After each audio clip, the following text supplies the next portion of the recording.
حسبي ربي جل الله. کی طبیعت کے اعتبار سے اللہ تعالیٰ مخلوق پیدا کیا ہے.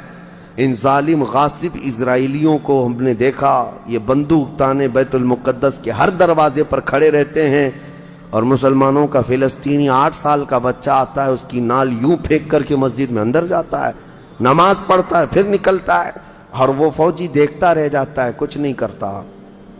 بسا اوقات گولیوں سے برساتے ہیں. روزانہ کا معمول یہ ہے.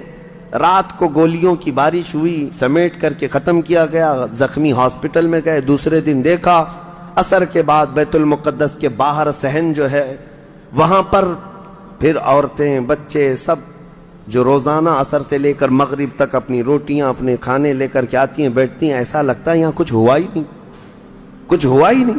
مائیں بچوں کو بچپن سے یہ چیز ڈال دیتی ہیں کہ بیٹا اگر تو ابھی گھر سے گیا نماز کے لیے تو ہمیں یہ یقین نہیں ہوتا کہ تیرا جسم آئے گا کہ تیری لاش آئے گی. ہر ماں کا یہ وہاں پر جذبہ ہے، اور یہ حدیث پاک میں موجود ہے. میرے آقا صلی اللہ علیہ وسلم نے فرمایا لا تزال طائفۃ من امتی، میری امت میں سے ایک جماعت ایسی رہے گی جو قیامت تک حق کے لیے لڑتی رہے گی، اور اللہ ان کا ناصر و مددگار ہوگا. بیت المقدس کی یہ تاریخ آج بیت المقدس کو انہوں نے خون میں نہلا رکھا ہے. یہودیوں کا زبردستی اس پر قبضہ ہے. اب یہ چاہتے کیا ہیں یہ بھی میں آپ کو بتا دوں. یہ چاہتے ہیں کہ یہ مسجد اقصی جو تعمیر ہوئی یہ حضرت عمر کے حکم سے ہوئی. پھر اموی خلفاء جب آئے، خلیفہ ولید بن عبد الملک، اس نے پوری مسجد بنوائی. اور یہ جو پیلا گنبد آپ دیکھتے ہیں قبۃ الصخرہ جو مسجد اقصی سے جس کو مشہور کیا گیا ہے، یہ قبۃ الصخرہ ہے، ڈوم آف راک جس کو کہتے ہیں. یہ اصل اس سے لگی ہوئی ہے بیت المقدس کی مسجد پرانی، اس کو شو نہیں کرتے. اس کو یہ گرا کر کے اس کو پورا زمین بوس کر کے 3rd ٹیمپل بنانے کا پلان ہے. ان کو یہ چاہیے کہ حضرت داؤد علیہ السلام کے زمانے میں جو کام شروع ہوا تھا، سلیمان علیہ السلام نے جو مندر بنایا تھا، جو ٹیمپل بنایا تھا، ہم اس کو اسی جگہ تعمیر کریں گے. تو بیت المقدس مسجد اقصی کی دیوار سے دیوار انہیں گرانا ہے. اس کے لیے یہ کیا کیا سازشیں کرتے رہے، کھدائی کرتے رہے کہ یہاں پرانا خزانہ ہے، فلاں چیزیں ہیں، ثبوت نکالنا ہے. کتنا دیواروں کو ہلانے کے لیے آرٹیفیشیل زلزلے لائے گئے، مصنوعی طور پر یہ زمین ارتھ کویک لائے گئے کہ مسجد اقصی گر جائے. لیکن اللہ کی مرضی جب تک چاہے. اب اگر حالات ایسی ہیں تو یہ مسجد اقصی کو گرا کر کے وہاں پر ایک 3rd ٹیمپل بنائیں گے، جس کا پورا آرکیٹیکٹ ڈیزائن بھی انہوں نے ظاہر کر دیا ہے، نشر کر دیا ہے. کوئن بھی ایک جاری کر دیا ہے جس کو لے کر کے ان کے 3rd ٹیمپل کے اندر جائے گا، آئے گا.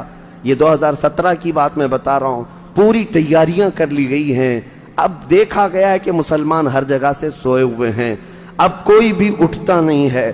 عربوں کے منہ میں تو انہوں نے اپنی زبان رکھ دی ہے. عرب اب بولنے کے قابل نہیں رہ گئے.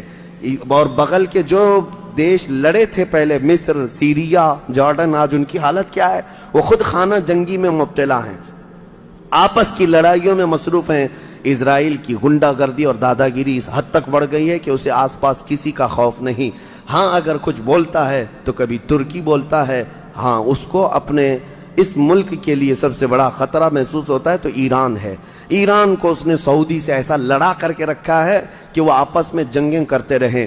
اسی لیے ابھی ایران اور سعودی کا پیس معاہدہ ہوا، ایگریمنٹ ہوا، تو سب سے پہلے نیند حرام ہو رہی ہے اسرائیل کی کہ یہ اگر دوست ہو گئے تو میرا کیا ہوگا، میری حفاظت کیا ہوگی. اسرائیل حماس کو مدد کرتا ہے جو غزہ میں ایک علاقہ باقی رہ گیا مسلمانوں کا جو فلسطین کے اندر ہے، جو آج تک لڑ رہے ہیں، آج تک راکٹ داغتے ہیں، اسرائیل کے ساتھ لڑتے. 20,000 کی تعداد ہے وہ بیچاروں کی، 20,000 کی تعداد ہے. اب یہ تاریخ اس طرح سے بتائی جاتی ہے، نیوز اس طرح کی ہے، اسے حماس کو اسرائیل مدد کرتا ہے، فلاں مدد کرتا ہے، جو بھی مدد کرتا ہو ہمیں اس سے وہ نہیں. لیکن ایک حق جماعت قیامت تک حق پر قائم رہے گی اور بیت المقدس کے لیے لڑتی رہے گی. پھر وہ دن آئے گا جب میرے آقا صلی اللہ تعالیٰ علیہ وسلم کی حدیث پاک ہے، خراسان سے ایک جماعت نکلے گی، خراسان سے ایک جماعت نکلے گی۔ خراسان پہلے کے دور میں رشیا کا کچھ حصہ، افغانستان کا کچھ حصہ، ایران کا کچھ حصہ، ایک پورا بڑا نقشہ ہے، اس کو پرانا خراسان آپ دیکھیں گے۔ خراسان سے ایک جماعت نکلے گی، ان کے ہاتھ میں کالے جھنڈے ہوں گے۔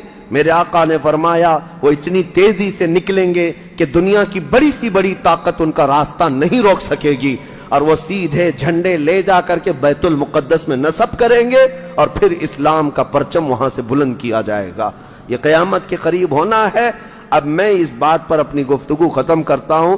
دعائیں تو ہیں کہ اللہ تعالیٰ بیت المقدس کو آزاد کرے، لیکن یہودی جتنے دن ناچتے رہیں گے، دندناتے رہیں گے، ایک دن آنا ہے دنیا اوپر سے نیچے ہو جائے، نیچے سے اوپر ہو جائے، مگر میرے مصطفیٰ کا فرمان ہو کر رہے گا انشاءاللہ۔